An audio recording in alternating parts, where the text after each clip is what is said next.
this is मेरा सारे page पे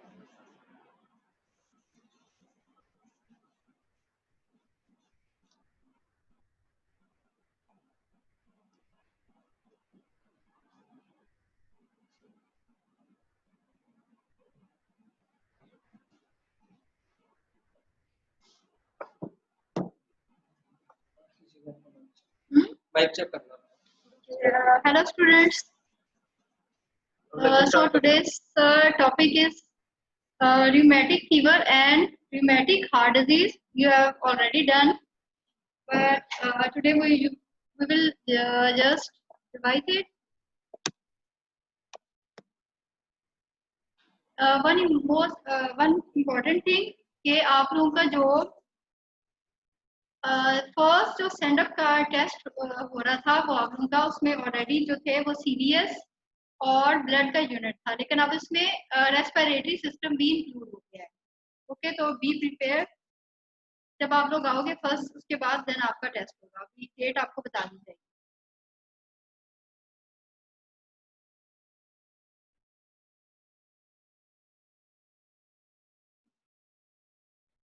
Okay, first of all, we see it is acute rheumatic fever. It is a autoimmune consequence of infection.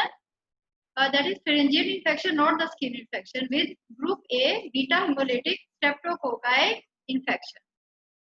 So there is generalized inflammatory response that will affect the brains, joints, skin, subcutaneous tissue, and the heart. And modified Duckett-Jones criteria, they form the basis of the diagnosis of the condition.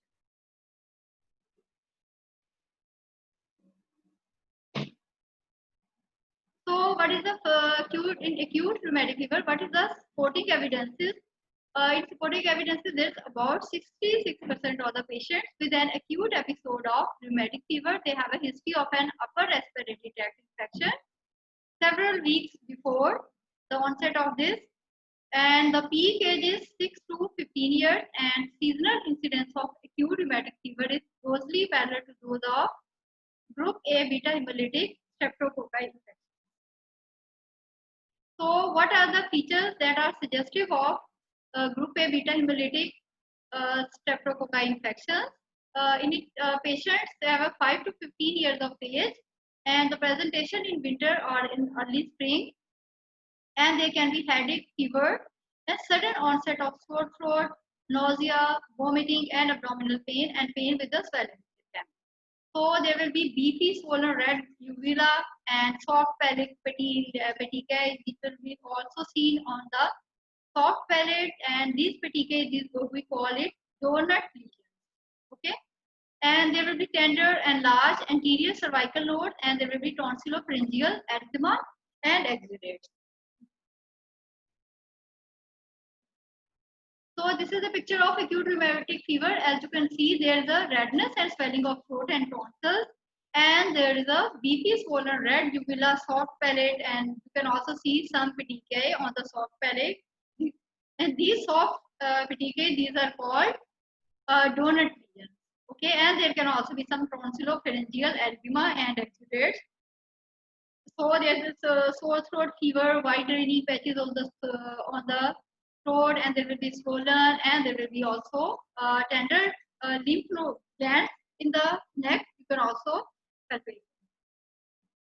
So what is the supporting evidences with their patients with acute rheumatic fever? They almost always have serological evidence of a recent GABS. हमको पता होगा इसमें what is the meaning of GABS? Means group A beta hemolytic streptococci.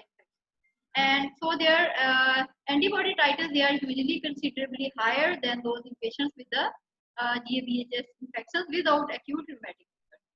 So there will be antimicrobial therapy against GABHS, and it will prevent initial episodes of acute rheumatic fever and long-term continuous prophylaxis, and it prevents recurrences of acute rheumatic fever. So next is, what are the predisposing factors? In predisposing factors, there will be in majority of the cases, there will be family history of rheumatic fever, and the second can be low socioeconomic status like poverty, poor hygiene, and medical deprivation. And the age of the patient is usually 6 to 15 years. So then the next is what is the epidemiology? In epidemiology, the prevalence of acute rheumatic fever and rheumatic heart disease, it is 0.67 per thousand to 11 per 1,000 children. So the incidence of rheumatic fever, it varies from 0.2 to 0.75 per 1,000 per year in school children. And school children mean the age of the children will be 5 to 15 years. So this is a pathogenetic pathway for acute rheumatic fever and acute rheumatic heart disease. As you can see, there is a precipitating event. First of all, there will be repeated group A streptococci infections that will lead to the priming of immune response, and there will be also some precipitating event like there will be infection with the strain of group A streptococci carrying the specific virulence factors. So when these combine with the environmental factors, then they will lead to the first, then there will be first episode of acute rheumatic fever. And acute rheumatic fever की first episode, and it will further exaggerated by the repeated or ongoing infection, possibly driving the uvular inflammatory response. And what will it do? There will be also episodes of recurrent acute rheumatic fever, and it will lead to the rheumatic heart disease. So in short, this is the pathogenicity pathway of acute rheumatic fever and acute rheumatic heart. So you should know this. And there, what are the clinical manifestations of? There is no pathognomic clinical or laboratory finding for acute rheumatic fever. And Duckett Jones in 1944 basically proposed the guidelines to aid in diagnosis and to limit the overdiagnosis. So Jones criteria for the diagnosis of acute rheumatic fever, there are two major criteria. There should be two major criteria, or one major and two minor criteria along with the absolute requirement. So there are the 5 major and 4 minor criteria and an absolute requirement for evidence. Evidence के लिए what will be there will be microbiological or serological of recent group A beta hemolytic streptococci infection patient. So for the diagnosis, as I have already told you, now I will between what are the major manifestations and what are the minor manifestations, and what will be the supporting evidence of antecedent group A streptococci infection. So first of all, in major manifestations, there can be number one, there can be carditis, there will be polyarthritis, erythema marginatum, subcutaneous nodules, and chorea.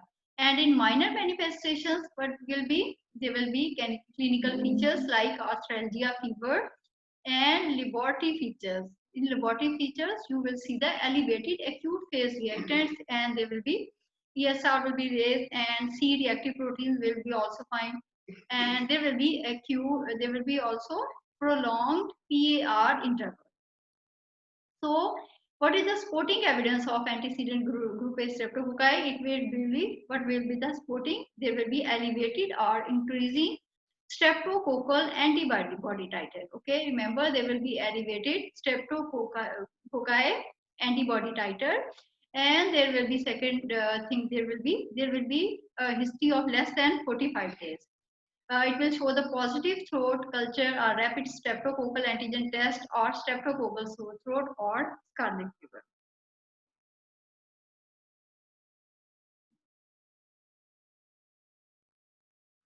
So next there will be acute rheumatic fever and acute rheumatic heart disease. There will be first episode or recurrence without established heart disease. So there will be two major criteria, or one major and two minor criteria, or the absolute requirement will be also there. Okay, and this is also picture of in which you can see there is a valvulitis, and there is also pericarditis, and there can be also some myocarditis, and there can be some erythema marginatum and subcutaneous nodules, and there can be arthritis and arthralgia. So what are the next come to the what are the Major manifestations. In major manifestations, we will see the details of these major manifestations. So first of all, in major manifestations, there will be migratory polyarthritis. What is migratory polyarthritis? It is most common and it is found in about 75% of the patients. Okay, and it will in majority of the cases it involves larger joints like knee joints, ankles, wrist, and elbow, and there will be rheumatic joints like hot, red, swollen, and excessively tender, and there will be friction of bed clothes in uncomfortable. So the pain can precede and can appear to be disproportionate to the other findings. So the joint involvement is characteristically migrating in nature, and there will be monoarticular arthritis is usual. It is unusual unless anti-inflammatory therapy is initiated prematurely in these cases, and they can be what is the progression of the migratory polyarthritis. So if a child with fever and arthritis is suspected of having acute rheumatic fever, then withhold the what will be the next step? Then we withhold the salicylates, and you will observe for the migratory progression of these patients. So there will be a dramatic response to even small doses of salicylate is another characteristic feature of the arthritis. And there will be also rheumatic arthritis is typically not deformed.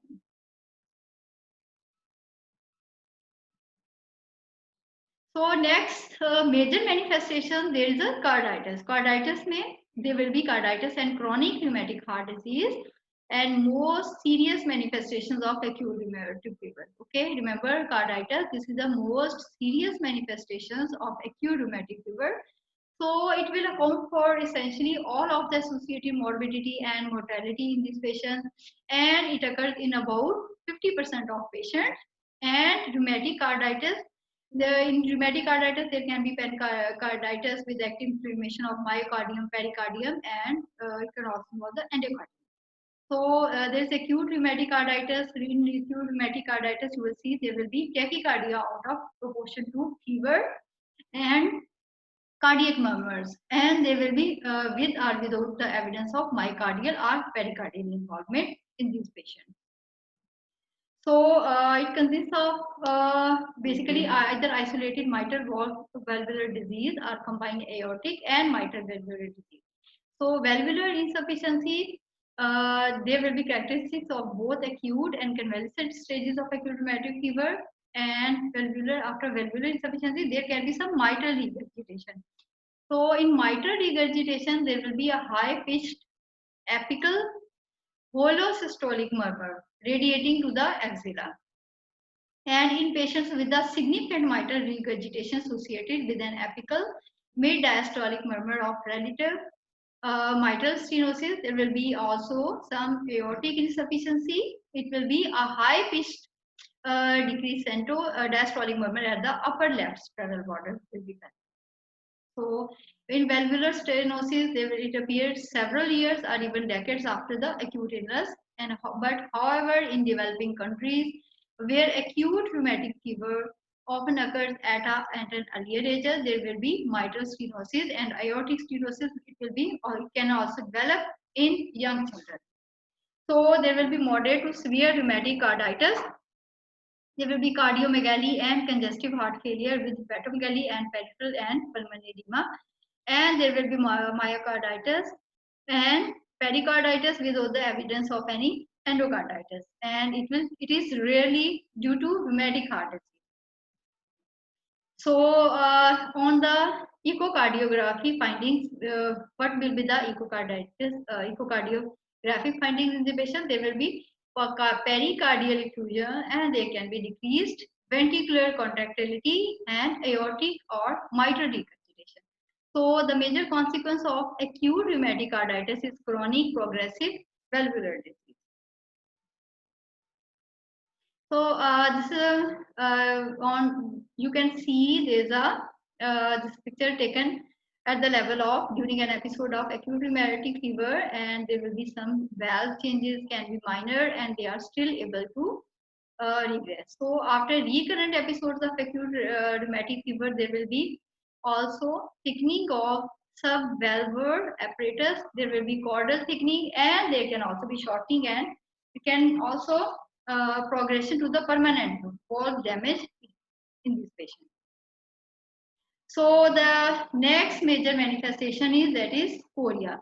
In chorea, what will be? There will be White's dance, okay, and there will be stadium chorea. There will be, it will be present in 10 to 15% of patients with acute rheumatic fever. So often in pre-pubertal girls, that will be of the age of 8 to 12 years, and there can also be a long latency period, that is 1 to 6 months, and between streptococcal pharyngitis and the onset of chorea. So there can also be some neuropsychiatric disorders and neurological signs, so choric movement and hypotonic, and there will be also psychiatric signs. Psychiatric signs may, what will be the psychiatric signs? There can be emotional and there can be some emotional lability, and there can be hyperactivity, and there can be separation anxiety, and there can be obsession or obsessive compulsive disorder can also be found. So it begins with the emotional ability and the personality changes. Personality changes may there can be can also be some poor school performance in children, and they can be replaced in 1 to 4 weeks by characteristic spontaneous purposeless movement of the chorea that will be last for 4 to 8 months, and it will be followed by the some motor weakness. And there can also be some exacerbation by stress and stress. It will exacerbate by the stress, but it can disappear with the sleep. So these are the characteristic findings that there will be, if there is a patient has some stress, there will be exacerbation of these findings, but they will be disappear after having some sleep. So elevated titers of anti-neuronal antibodies, they are against basal ganglia tissues. They can be found in about 90% of the patients. So clinical maneuvers to elicit features of chorea, these can include, number one, there can be demonstration of milkmaid's grip. There can be milkmaid's grip. What is milkmaid's grip? There is irregular contractions of the muscles of the hands while squeezing the examiner's fingers. Okay. And the second, there can be spooning and pronation of the hands when the patient's arms are extended. And or number three, there can be Bormian darting movements of the tongue upon protrusion. And number four, there can be examination of handwriting to evaluate the fine motor movements. We can also check. So diagnosis is basically based on clinical finding with supportive evidence of group A beta hemolytic streptococci antibody. Okay, we will always find the group A beta hemolytic streptococci antibody in this patient. So in patients with a long latent period antibody levels, they may have declined to the normal. So although the acute illness is distressing, chorea rarely, if ever, it leads to the permanent neurological sequence.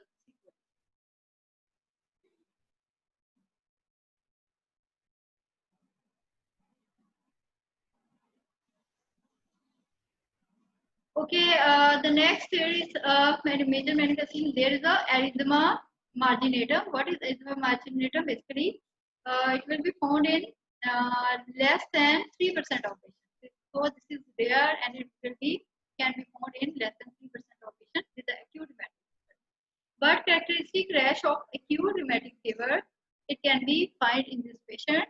So it consists of erythematous, serpiginous, macular lesions with the pale centers that are not proliferative. So as you can see in this patient, there is a macular lesions with a pale center.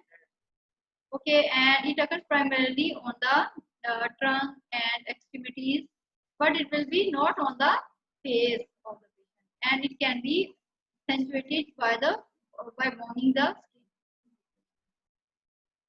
So the next clinical manifestation, that is subcutaneous nodule. So in subcutaneous nodule, it is also rare and it can be found in less than 1% of patients with acute rheumatic fever. So it consists of firm nodules. They are approximately 1 centimeter in diameter long, and they are always found along the extensor surfaces of tendons near bony prominence. Okay. Find the location. Will be size will be approximately 1 centimeter, and these will be found only in majority of the cases along the extensor surfaces of tendons near bony prominence. So, a correlation between the presence of these nodules and significant rheumatic fever decreases. So, next we go to the minor manifestations. What are the minor manifestations? There in clinically there will be arthralgia. Arthralgia will be in the absence of polyarthritis as a major criterion, and there can be fever. Fever, it will be typically temperature. It will be more than 102 degree Fahrenheit, and it will be appearing early in the course of illness. So in laboratory, minor manifestations can be found. There can be some elevated acute phase reactants. Acute phase reactants, they will be recepted by C reactive proteins, and there can be erythrocyte sedimentation rate and polymorphonuclear leukocytosis and prolonged PR interval on electrocardiogram, and there can be first degree heart block.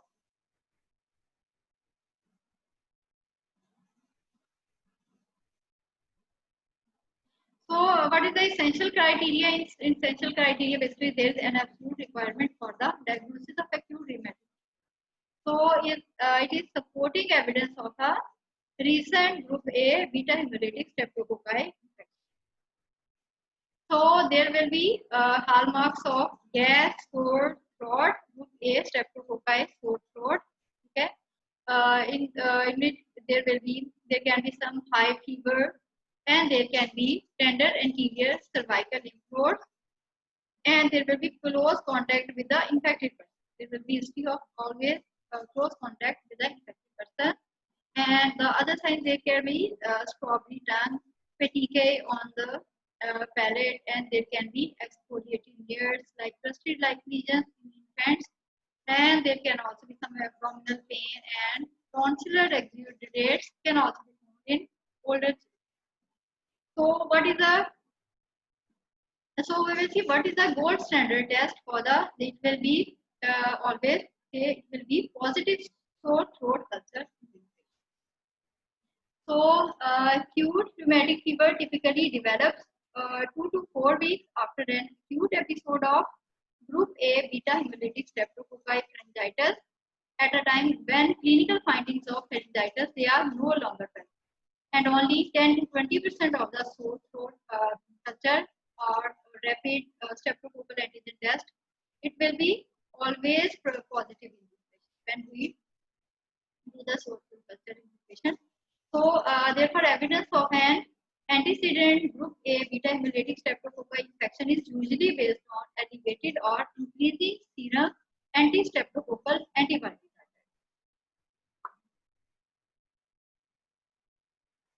So, there will be slide agglutination test we can also do in this patient, and we can also detect some antibodies against the 5 different group A beta hemolytic streptococci antigens. Can also do this, and there can also be some rapidly relative simple to perform and widely available. So less standardized and less reproducible than other tests, and they should not be used as a diagnostic test for the evidence of antecedent group A streptococci infection. So single antibody is measured. It will be made in 80 to 85% of the patients. They will have an elevated titer. Okay, single antibody measured. If we measure, it will be only in 80 to 85% of patients. Okay, if 3 different antibodies, like we can also tag them, that is anti-streptolysin, anti-streptolysin O, anti-DNA B, and anti-hyaluronidase. 14 days. These can also be made, and it will be present in about 90 to 100% cases. This will be elevated. Okay, so therefore, it is suspected acute rheumatic fever clinically, then we will perform the multiple antibody tests. So, diagnosis of acute rheumatic fever, it should not be made in patients with the elevated or increasing streptococcal antibody titers who do not fulfill the Jones criteria. So, it means the Jones criteria is also important for the diagnosis. So, two for younger school-age children having group A beta hemolytic streptococci pyoderma or group A beta hemolytic streptococci pharyngitis. What is the differential diagnosis? So you can also make some definitive diagnosis, but you can also make the differential diagnosis. Differential diagnosis means you can make diagnosis more than one diagnosis can be made. So in first of all, there will be you can make the diagnosis arthritis, and you can also make a rheumatoid arthritis, and they can be reactive arthritis. Reactive arthritis can be due to Shigella, Salmonella, and Listeria. And the next, there can also be some serum sickness, sickle cell disease, malignancy, and they can have also SLE, that is systemic lupus erythematosus, and there can be Lyme disease, and there can also be some gonococcal infection due to Neisseria.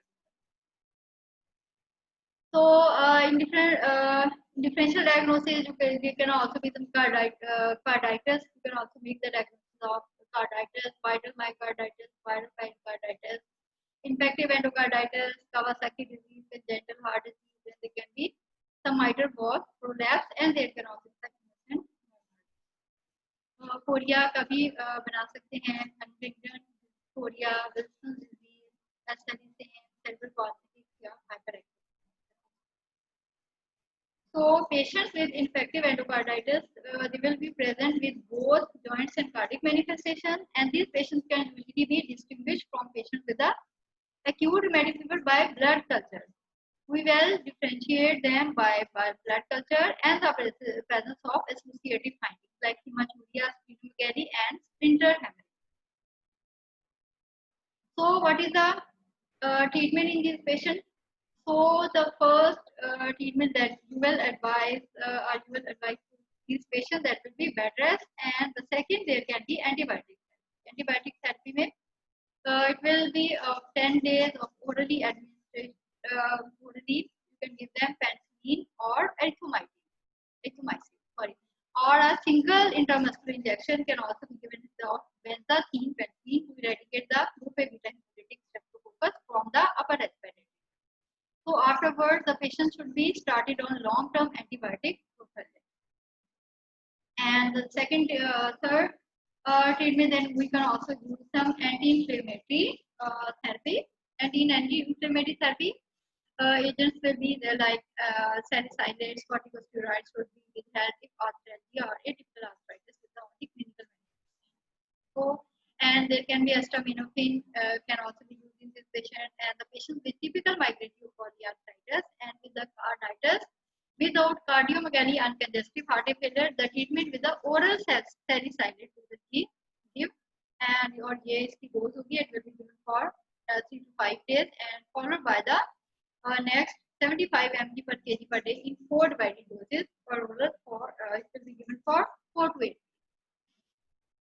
So this is also next treatment that can also be given in patients with the carditis and cardiomegaly. So this treatment can also be like prednisone steroids with prednisone, and we can also give, and aspirin can also be given. So supportive therapy for patients with a moderate to severe carditis include digoxin and food and salt restriction, diuretics, and oxygen can also be given. Okay. So this is the next treatment. So treatment is not very important at your level. So just keep it. Okay. Thank you, students. Okay, I have to announce one thing. Again, I am going to announce it. When we will come back on 1st October, it is not announcement of your test. There will be your test, and it will include three units: the cardiovascular system, blood, and the third we have included, that is the respiratory. So be prepared and make your preparation so that you can perform very well. Okay, thank you.